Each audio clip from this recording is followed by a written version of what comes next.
Chapter 2. Charlie's Birthday. Let us begin. Sashi, let's go to the museum today. Ratna, I shall meet you at the bus stop at 4:30 p.m. I have to read some books before that. Sashi, but what books do you want to read? Ratna, I just want to read on floats. Mom has given us this project in the class. Sashi, oh, I forgot. I will also read something on it. I was only going to return my storybook to the library. Ratna, let us go home soon and finish our homework. Sashi, okay, bye, see you at the bus stop. Let us read. Charlie Bucket is a poor and starving boy who loves chocolates. He lives with his parents and grandparents near Mr. Willy Wonka's chocolate factory. 5 of Wonka's chocolate bars contain golden tickets for a trip through the chocolate factory. Will Charlie's chocolate bars contain a golden ticket?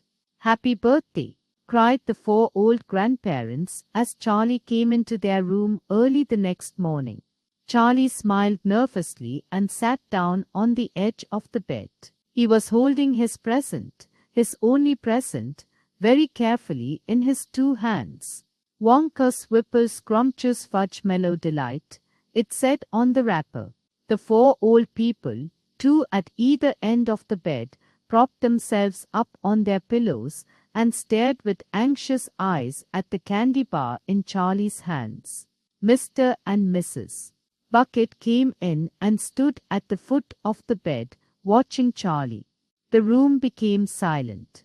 Everybody was waiting now for Charlie to start opening his present. Charlie looked down at the candy bar. He ran his fingers slowly back and forth along the length of it, stroking it lovingly, and the shiny paper wrapper made little sharp crackly noises in the quiet room. Then Mrs. Bucket said gently, "You mustn't be too disappointed, my darling, if you don't find what you're looking for underneath that wrapper. You really can't expect yourself to be as lucky as all that." "She's quite right," Mr. Bucket said. Charlie didn't say anything. "After all," Grandma Josephine said, "in the whole wide world there are only 3 tickets left to be found. The thing to remember," Grandma Georgina said, "is that whatever happens, you'll still have the bar of candy." "Wonka's Whipple Scrumptious Fudge Mellow Delight," cried Grandpa George.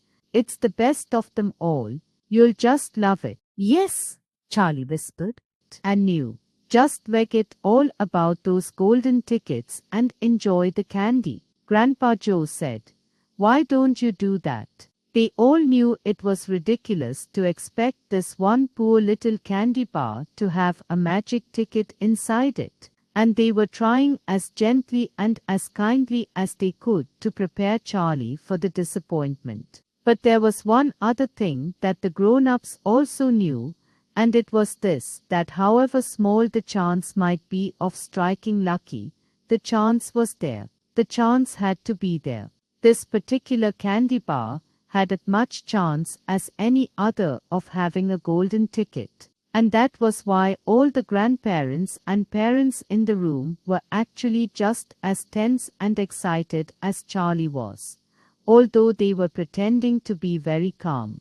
"You'd better go ahead and open it up, or you'll be late for school," Grandpa Joe said. "You might as well get it over with," Grandpa George said. "Open it, my dear," Grandma Georgina said. "Please open it, you're making me jumpy."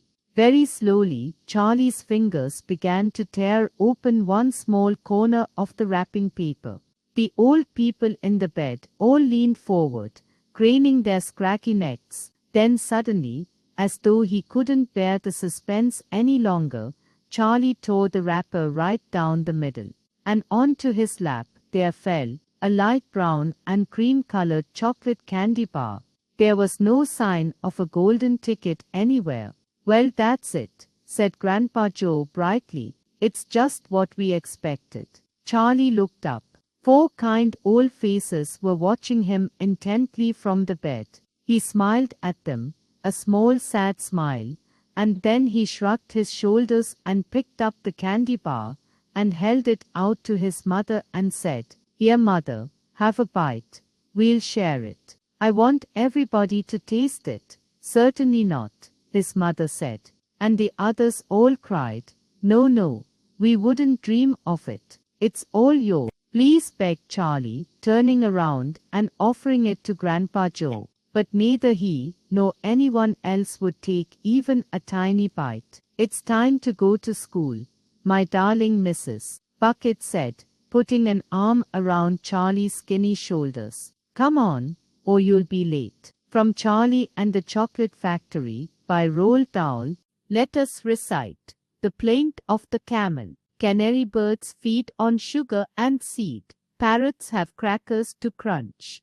And as for poodles, they tell me the noodles have chicken and cream for their lunch. But there's never a question about my digestion.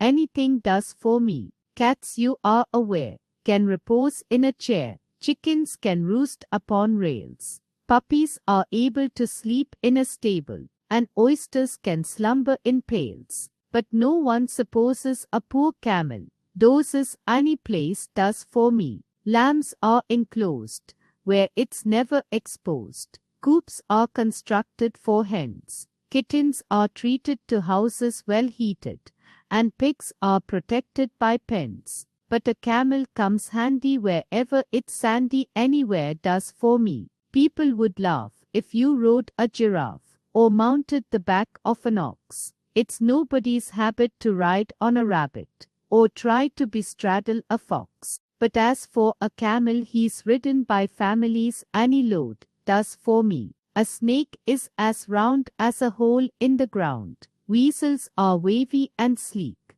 and no alligator could ever be straighter than lizards that live in a creek. But a camel's all lumpy and bumpy and humpy. Any shape does